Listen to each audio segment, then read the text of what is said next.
क्या बोलते हैं, अब ये सुनते हैं।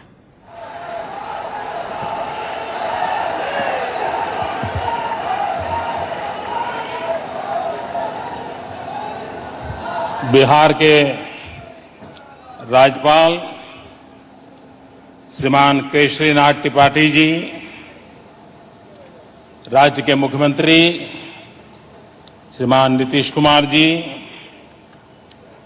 केंद्र में मंत्रिपरिषद के मेरे साथी श्रीमान सुरेश प्रभु जी, श्रीमान रामविलास पासवान जी, श्रीमान रविशंकर प्रसाद जी, श्रीमान धर्मेंद्र प्रधान जी, श्रीमान पीयूष गोयल जी, इसी धरती के संतान और मेरे मंत्रिपरिषद के साथी श्रीमान रामकृपाल यादव जी, श्रीमान उपेंद्र कुशवाहा जी, यहां के सांसद श्रीमान शत्रुघ्न जी, राज्य विधानसभा के नेता श्रीमान नंदकिशोर जी, विधान परिषद के नेता श्रीमान सुशील कुमार मोदी जी, उपस्थित सभी वरिष्ठ महानुभाव, देवी और सज्जनों,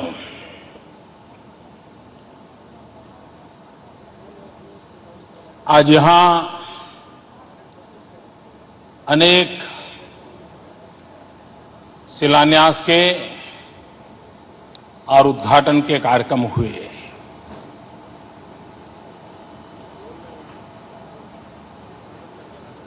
हम सब इस बात पर अब भली भांति समझने लगे हैं कि विकास का कोई पर्याय नहीं है। अगर हमें गरीबी से लड़ना है तो विकास करना होगा, हमें बेरोजगारी से लड़ना है तो विकास करना होगा, हमें अशिक्षा से लड़ना है तो विकास करना होगा, हमें आरोग्य की सुविधाएं मुहैया करनी होगी, हमें विकास करना होगा। सब दुखों की अगर कोई एक दवाई है, वो दवाई है विकास।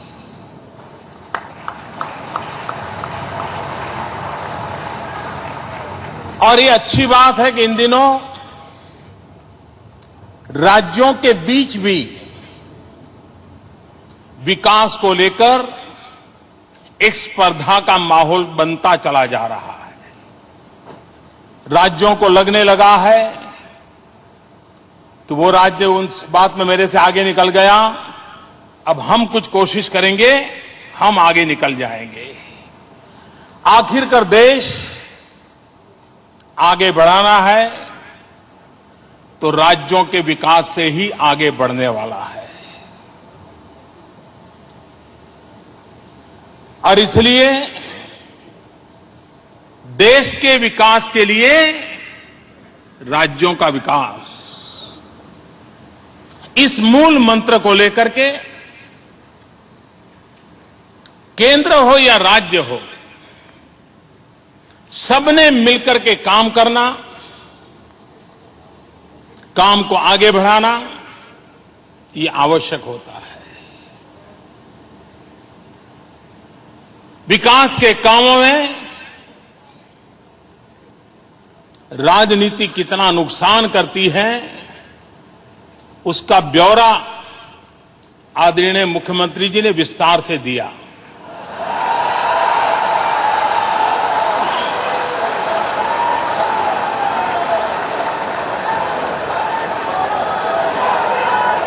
अटल जी के समय में जो काम 6 महीने मिलते तो पूरा हो जाता,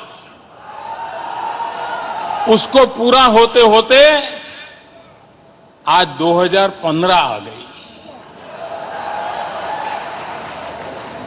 और मैं नीतीश जी की बात से सहमत हूं कि अगर अटल जी की सरकार का चुनाव थोड़ा देर से होता, 6 महीने मिल जाते, तो उस समय अटल जी के मार्गदर्शन में, और यहीं के रेल मंत्री थे नीतीश जी, ये काम पूरा हो गया होता। वो सही बोल रहे हैं। लेकिन बाद में सरकार बदल गई और रेल मंत्री यहां से ऐसे आए कि काम को रोक दिया गया और हमारे आने के बाद उसको चालू किया गया।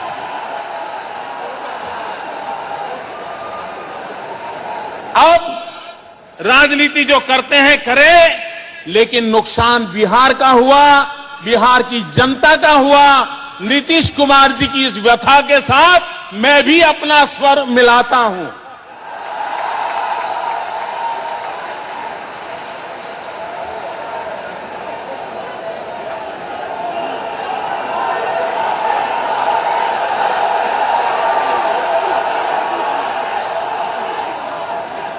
लेकिन मैं इस मत का हूं कि हमें विकास की यात्रा को निरंतर गति देना चाहिए। आज नीतीश जी ने बहुत अच्छी बातें बताई कि भाई आईआईटी है, लेकिन हमें यहां के आवश्यकताओं के अनुसार और यहां की क्षमता के अनुसार नई नई फैकल्टीज को लाना चाहिए। मुझे विश्वास है कि नया परिसर की क्षमता इतनी है, 500 बीघा भूमि है, ये होगा। और हम तो कोशिश ये कर रहे हैं कि दुनिया में जो टॉप क्लास फैकल्टीज हो उनको भी भारत में लाया जाए, ताकि भारत के हमारे युवकों को देश के लिए जो आवश्यक है, जिस राज्य में आईआईटी है वहां जो आवश्यक है, उन विषयों को बल दिया जाए। सिर्फ दिल्ली में बैठ करके योजनाएं बनाने का वक्त पूरा हो गया। अब तो राज्य के मन में जो भाव उठते हैं, राज्य की आवश्यकताएं होती हैं, उसके अनुसार ही दिल्ली को भी ढलना चाहिए। ये मेरी सोच है और मैं उसी को आगे बढ़ा रहा हूं। आज यहां एक इंक्यूबेशन सेंटर का प्रारंभ हो रहा है। ये इंक्यूबेशन सेंटर मैं मानता हूं एक बहुत बड़ा नजराना है। आईआईटी कॉम्प्लेक्स इमारत से भी ज्यादा ये इंक्यूबेशन सेंटर बहुत बड़ा महत्वपूर्ण हमारा इनिशिएटिव है। इसलिए मैं ये इस बात से कन्विंस हूं, मैं जिस प्रदेश से आया हूं, लोगों ने परिश्रम किया होगा, परमात्मा की कृपा की होगी, लक्ष्मी ने वहां जाना पसंद किया होगा, लेकिन ये भूमि है जहां सरस्वती वास करती है। यहां के नौजवान तेजस्वी हैं और मैं मानता हूं यहां की जो तेजस्विता है वो पूरे हिंदुस्तान को तेजस्वी बना सके, ऐसी तेजस्विता इस धरती पर है। और मुझे विश्वास है कि ये जो इंक्यूबेशन सेंटर हम सोच रहे हैं, बनाने जा रहे हैं, वो भी एक विशेष मकसद से है। आज हम देख रहे हैं कि मेडिकल सर्विसेज, हेल्थ सेक्टर, ये सिर्फ डॉक्टर नाड़ी पकड़ लें, 4 सवाल पूछ लें और निर्णय नहीं होता है कि बीमारी क्या है, दवाई क्या दे।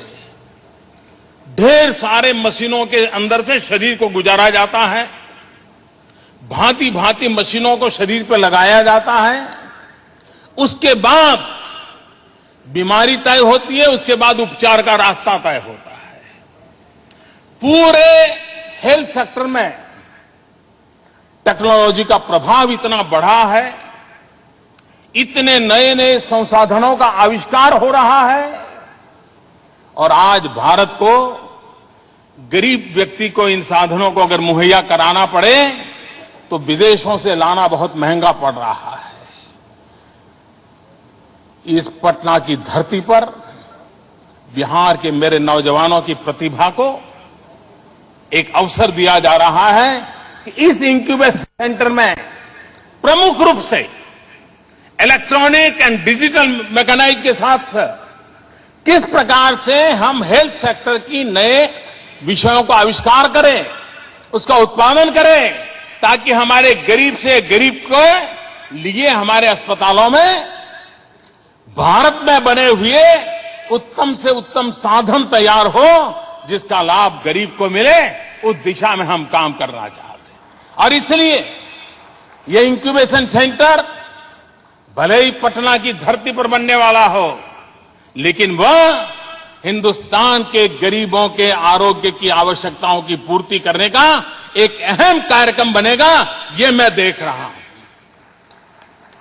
आखिरकार विकास करना है तो इंफ्रास्ट्रक्चर का बड़ा महत्व होता है, और अगर इंफ्रास्ट्रक्चर को बल नहीं दिया गया तो हम बहुत पिछड़ के रह जाएंगे। बिहार में चाहे रेल हो, रेड हो, एयर हो, उसको इंफ्रास्ट्रक्चर मिले, उसकी कनेक्टिविटी बढ़े, इस पर हम बल दे रहे हैं। हिंदुस्तान में शायद अधिकतम रेल मंत्री किसी राज्य ने दिए हैं तो बिहार ने दिए हैं। जमाने से जैसे ये रेल डिपार्टमेंट बिहार के लिए रिजर्वेशन है।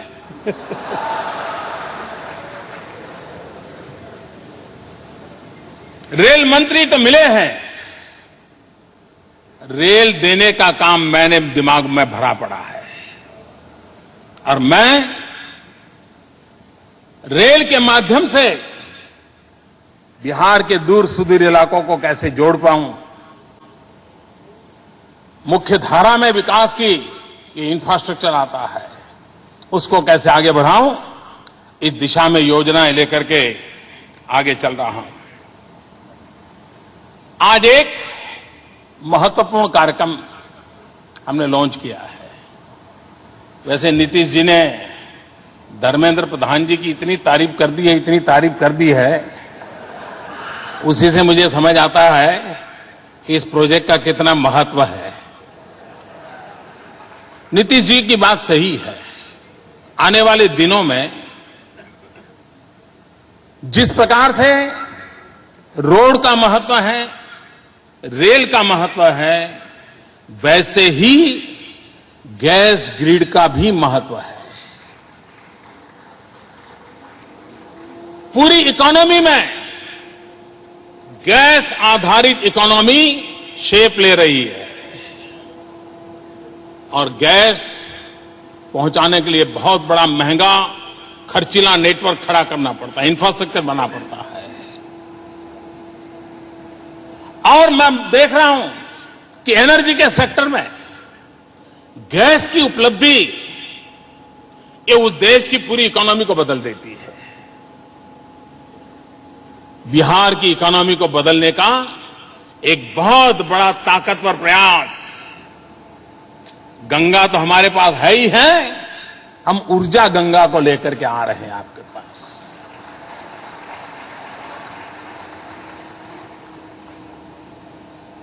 गैस पाइपलाइन बिछाएंगे सैकड़ों किलोमीटर, और पटना में पाइपलाइन से घर घर गैस कैसे पहुंचे। जैसे हमारे घर में गृहिणी किचन में टैप चालू करते ही पानी आता है, वैसे ही टैप चालू करते ही गैस आ जाए, इसके लिए ये योजना है। और हर परिवार को ये पहुंचे। सैकड़ों किलोमीटर दूर से पाइपलाइन से गैस आएगी, बड़ा महंगा कारोबार है, लेकिन एक बार अगर वो लग गया तो सालों साल तक यहां के जीवन को भी लाभ होगा, और यहां के क्वालिटी ऑफ लाइफ में भी बहुत बड़ा फायदा होगा, इकोनॉमी में भी फायदा होगा। और जैसा नीतीश जी ने कहा कि बिजली का पैसा तक माफ कर दिया, फर्टिलाइजर कारखाने का, और उस समय हमारे सुशील जी आया करते थे कि साहब ये हमारे से 300 करोड़ क्यों ले रहे हो। लेकिन फिर भी बिहार ने तकलीफ झेल करके भी इस काम को किया। वित्त मंत्री थे हमारे सुशील जी, कठिनाई होने के बावजूद भी किया। ये करने के बावजूद भी 10 साल बीत गए साहब, फर्टिलाइजर कारखाना चालू करने की किसी को याद नहीं आया। क्या गुनाह है बिहार का? बिहार के गरीब की जेब से पैसा निकाल करके यहां की सरकार ने तकलीफ होने के बावजूद ही दिया, लेकिन उसको रोक दिया गया। हमने तय किया है कि बिहार का ये हक है और ये फर्टिलाइजर का कारखाना चालू होगा और यहां के किसानों को सस्ता फर्टिलाइजर मिले, ये काम हम करेंगे।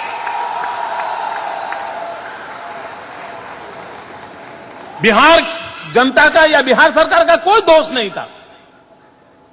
बिहार की सरकार आगे आई थी, लेकिन काम रोक दिया गया। लेकिन भाइयों बहनों, मैं आपको विश्वास दिलाता हूं, ये काम भी पूरा होगा और नौजवानों को रोजगार भी मिलेगा और किसान को सस्ते में फर्टिलाइजर भी पहुंचेगा। इसका पूरा प्रबंध करके हम आगे बढ़ेंगे। भाइयों बहनों, विकास की इस अवधारणा में हमने ये भी हमेशा निरंतर प्रयास किया है कोऑपरेटिव फेडरलिज्म का, और हमारा मत है कि राज्यों को अगर सहायता मिले, राज्यों को अगर अवसर मिले,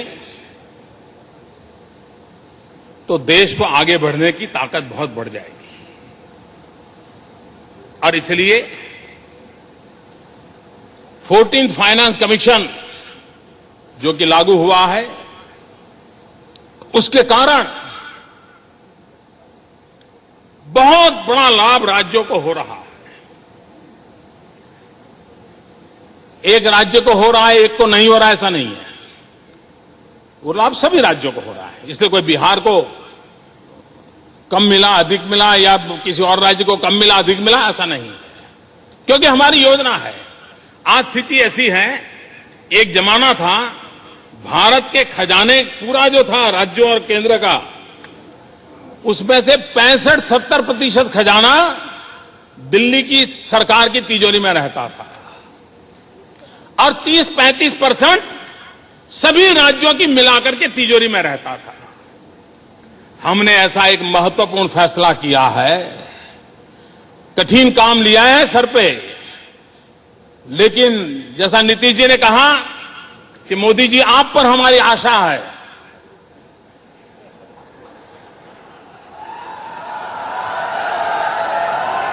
उसको पूरा करने के लिए हमने एक महत्वपूर्ण फैसला किया है, और वो 14th फाइनेंस कमीशन, जिसके कारण आने वाले दिनों में बिहार को, अगर 5 साल का फाइनेंस कमीशन का मैं देखूं, तो बिहार को 2015 से 2020 के दरमियान फाइनेंस कमीशन के द्वारा करीब करीब 3.25 लाख करोड़ रुपया मिलने वाले हैं।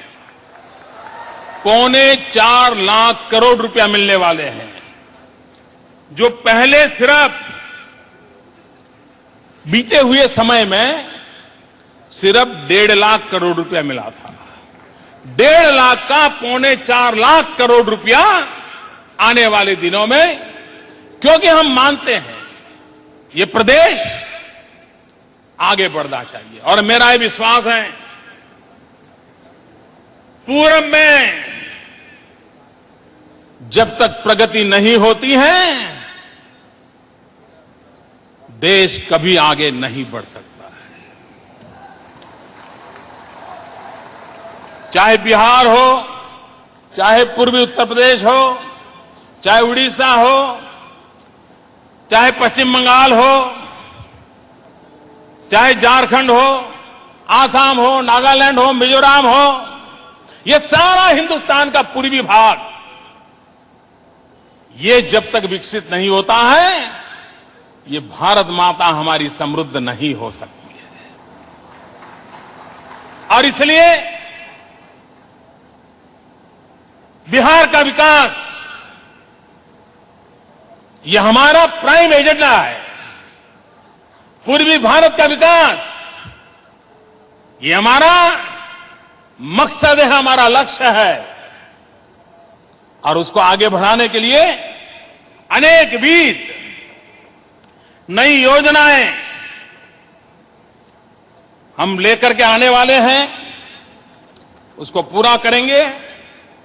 आने वाले कुछ दिनों में हमारे कुछ साथियों से मैंने कहा है कि आप जाइए, शिलान्यास कीजिए, उद्घाटन कीजिए, काम को आगे बढ़ाइए। जैसे Muzaffarpur Sonbarsa national highway 77 kilometre को डबल लेन करने का काम पूर्ण हो चुका है। करीब 600 करोड़ रुपया की लागत लगी है। पटना गया डोभी रोड को 4 लेनिंग का काम मंजूर हो गया है। करीब 1231 करोड़ रुपया की लागत है। पटना कोइलावर भोजपुर और भोजपुर बक्सर रोड का भी 4 लेनिंग का काम मंजूर हो चुका है। लागत है करीब 2012 करोड़ रुपया। भागलपुर बाईपास का काम मंजूर हो गया है। लागत है करीब 230 करोड़ रुपया। शिवहरी सीतामढ़ी जयनगर निरहिया रोड का भी सुधार मंजूर कर दिया गया है। लागत है करीब 701 करोड़ रुपया। फतुआ हरनौत 12 रोड का काम मंजूर कर दिया है। लागत है करीब 590 करोड़ रुपया। इन सारे नेशनल हाईवे के प्रोजेक्ट जो इस सरकार ने ऑलरेडी मंजूर कर दिए हैं, लागत होती है करीब करीब 5,000 करोड़ रुपया। क्योंकि मैं जानता हूं कि बिहार को विकास की नई ऊंचाइयों पर ले जाने के लिए इन चीजों का भरपूर उपयोग होना चाहिए और हम इसको करना चाहते हैं। आपको याद होगा,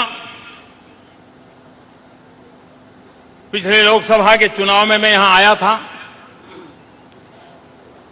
गांधी मैदान में बम धमाकों के बीच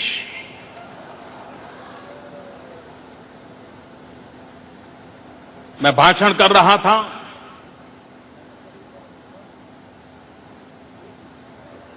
और उस समय मैंने कहा था, केंद्र में हम सत्ता में आएंगे तो बिहार को विशेष पैकेज देंगे।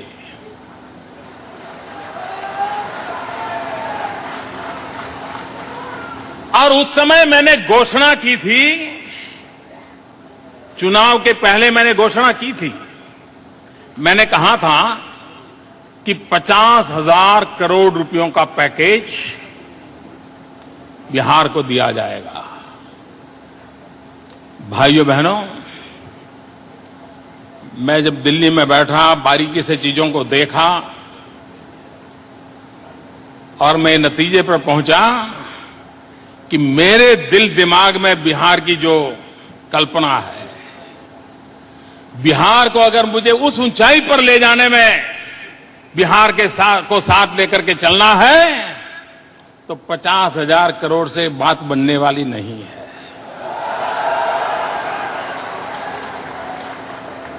उसे और अधिक करने की आवश्यकता है। मैं आज उसकी घोषणा नहीं करूंगा, मैं सही समय पर आकर के उसकी घोषणा करूंगा। लेकिन मैं इतना कहता हूं, मैंने जो वादा किया था उसको तो निभाऊंगा, उससे भी आगे मामला ले जाऊंगा। ये मैं आपको वादा करने आया, ताकि बिहार को विकास की यात्रा में कोई रुकावट नहीं आनी चाहिए और विकास की यात्रा तेज गति से आगे बढ़नी चाहिए। इसी एक अपेक्षा के साथ मुझे विश्वास है कि आज जिन योजनाओं का आरंभ हुआ है, जिन कार्यक्रमों की शुरुआत हो गई है, और भी हमारे मंत्रीगण के लोग आने वाले हैं, वो इस बात को आगे बढ़ाएंगे। आज यहां पर देश भर के कृषि वैज्ञानिकों को मैंने बुलाया है पटना की धरती पर। अब इस कार्यक्रम के बाद उनके साथ बैठने वाला हूं, क्योंकि मैं मानता हूं कि अगर हिंदुस्तान की सेकंड ग्रीन रिवॉल्यूशन की संभावना कहीं है तो हिंदुस्तान के पूर्वी इलाके में है। बिहार में है, बंगाल में है, आसाम में है, पूर्वी उत्तर प्रदेश में है। सेकंड ग्रीन रिवॉल्यूशन की संभावना इस इलाके में है और इसलिए मैंने देश भर के कृषि वैज्ञानिकों को आज पटना की धरती पर बुलाया है। वो यहां बैठ करके विचार विमर्श करने वाले हैं, जो आने वाले दिनों में यहां के कृषि क्षेत्र को एक नई ताकत देने की दिशा में प्रयास करने वाले हैं। मैं फिर एक बार बिहार सरकार का, बिहार की जनता जनार्दन का, यहां के मुख्यमंत्री जी का स्वागत सम्मान के लिए हृदय से बहुत बहुत अभिनंदन करता हूं। बहुत बहुत धन्यवाद। तो यहां पर बड़ी खबर, क्या हुआ तेरा वादा, ये पूछा था नीतीश कुमार ने प्रधानमंत्री मोदी के पटना लैंड होने से पहले। उसका जवाब तरीके से प्रधानमंत्री मोदी ने दे दिया है कि न सिर्फ वादा निभाऊंगा बल्कि बिहार के विकास को और आगे लेकर जाऊंगा। उन्होंने कहा कि मैंने लोकसभा चुनावों से पहले ये कहा था कि विशेष पैकेज 50,000 करोड़ का दिया जाना चाहिए बिहार को, लेकिन अब ऐसा लगता है कि जिन ऊंचाइयों पर वो बिहार को ले जाना चाहते हैं, उसकी परिकल्पना करते हैं, उसके लिए 50,000 करोड़ कम है। लेकिन ये वो मंच नहीं है। आज वो 50,000 करोड़ से ज्यादा का पैकेज की घोषणा नहीं करेंगे, बल्कि इसके बाद किसी मौके पर, उपयुक्त मौके पर वो 50,000 करोड़ से भी ज्यादा के पैकेज की घोषणा कर सकते हैं। यानी कि इशारों में प्रधानमंत्री मोदी ने कह दिया है कि बिहार को विशेष पैकेज वो देने जा रहे हैं। नीतीश कुमार ने अपनी स्पीच में कहीं ना कहीं तमाम जो मंत्री मंच पर मौजूद थे उनसे एक एक करके चीजें मांगी। प्रधानमंत्री मोदी ने उनका जवाब दिया। उन्होंने कहा कि बिहार का विकास होगा, पूर्व का विकास होगा, तभी पूरे भारत का विकास हो सकता है। न सिर्फ अब 14वें फाइनेंस कमीशन की रिपोर्ट के बाद अब बिहार को 4.25 लाख करोड़ रुपए मिलेंगे अगले 5 साल में, जो कि 1.5 लाख करोड़ मिलते शायद पहले, अब उससे कहीं ज्यादा इजाफे के तौर पर मिलेंगे। बल्कि एक ओवरऑल विकास के लिए प्रधानमंत्री मोदी ने कहा कि वो प्रतिबद्ध हैं और इस दिशा में काम करेंगे। बहुत दिलचस्प है क्योंकि नीतीश कुमार अपनी रैलियों में, अपनी जनसंपर्क में पिछले कुछ समय से कहते आए हैं, एक बिहारी सब पर भारी। अब कहीं ना कहीं प्रधानमंत्री मोदी आज शंखनाद करने जा रहे हैं मिशन बिहार का। उससे पहले कई योजनाओं की शुरुआत की और ये भी इशारों में उन्होंने कह दिया कि जिस तरह से नीतीश कुमार ने कहा था कि एक रेल योजना जिसकी शुरुआत अगर 6 महीने उस वक्त अटल बिहारी वाजपेयी को प्रधानमंत्री के रूप में मिले होते। और आप तस्वीरों में देख सकते हैं सीएम नीतीश कुमार यहां से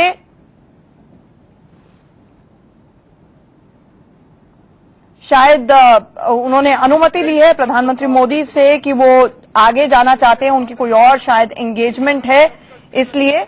लेकिन इस दौरान मंच पर इकट्ठे बैठे हुए नजर आए प्रधानमंत्री मोदी और नीतीश कुमार। करीब 10:30 बजे ये पूरे के पूरे प्रोग्राम की, कार्यक्रम की शुरुआत हो गई थी। दोनों इकट्ठे बैठे हुए नजर आए। तलखी जिस तरह की हम देखते हैं नीतीश कुमार के बयान में मोदी के लैंड करने से पहले नजर आई। हालांकि बहुत सधे अंदाज में नीतीश कुमार और प्रधानमंत्री मोदी ने अपनी स्पीच दी, अपना भाषण दिया, लेकिन इशारों में कुछ ना कहते हुए भी सब कुछ कह गए दोनों। एक छोटे से ब्रेक के लिए यहां पर रुक रहे हैं। इस बड़ी कवरेज पर हम लगातार बने हुए हैं, आप कहीं नहीं जाइए, तुरंत लौटते हैं।